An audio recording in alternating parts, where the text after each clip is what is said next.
સો આજે આપણે જોઈએ કે ગીવ બહુ ઇમ્પોર્ટન્ટ છે, બરોબર, ઇંગ્લિશ બોલવા માટે.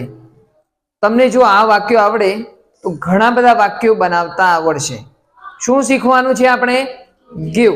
ગીવ એટલે આપવું કાં તો આપો. ગીવ એટલે આપવું કાં તો, જેમ કે મને પેન આપો, મને પાણી આપો, તેને બુક આપો. તો આ વાક્ય બોલીએ છીએ, બરોબર. તો જોઈએ આપણે કે ગીવ એટલે આપવું, બરોબર, અને મી એટલે મને. મી એટલે મને, ધ્યાન આપજો, બરોબર. મી એટલે મને. તો ઓકે, આપણે આના વાક્યો બનાવીએ કે મને પેન આપો. મને pen, give me a pen. શું લખાય? Give me. Give me a pen. બરોબર, ધ્યાન આપજો. ગીવ મી અ પેન, મને પેન આપો. મને બુક આપો. Give me a book. મને પાણી આપો.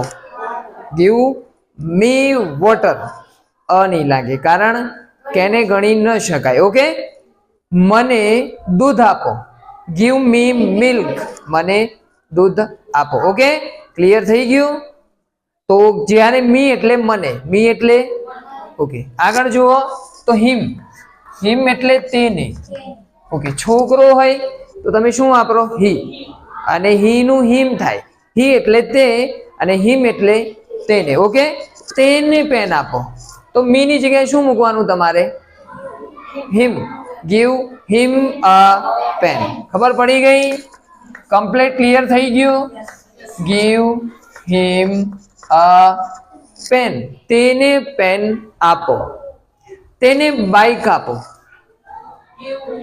Give him a bike. તેને ચાવી આપો. Give him a key. Okay. તેને પાણી આપો. Give him water. ખબર પડી ગઈ? તો હિમ અને છોકરો હોય તો હિમનો ઉપયોગ કરવાનો. આગળ છે કયું? હર.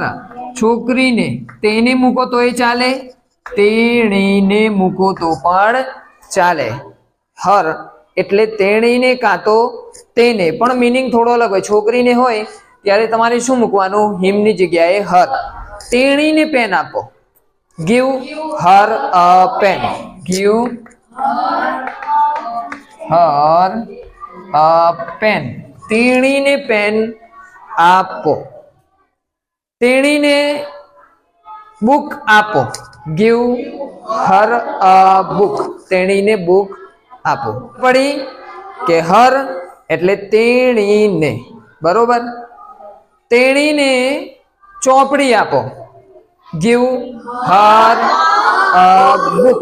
બુક એટલે ચોપડી, નોટબુક એટલે નોટબુક. ઓકે. તેણીને પાણી આપો. ગીવ હર વોટર. ગીવ હર. ઓકે. તો છોકરી માટે હંમેશા હર નો ઉપયોગ કરવાનો. ઓકે. થોડું આગળ જુઓ. ધેમ. દે એટલે તેઓ અને ધેમ એટલે તેમને. ધેમ એટલે તેમને. કોઈ બોલશે જાતે? તેમને કાં તો તેઓને બોલી શકાય. તેઓને.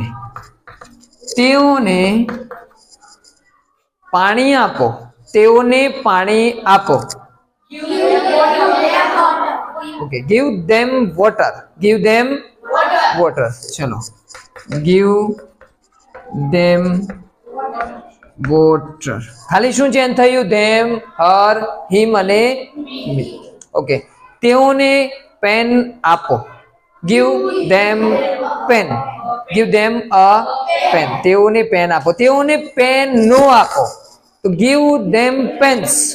એ લગાવવાનો નહીં. ઓકે, ક્લિયર થઈ ગયું? આગળ લાસ્ટમાં જુઓ. અઝ. વી એટલે અમે. અઝ એટલે અમને. અઝ એટલે અમને. અમને પેન આપો.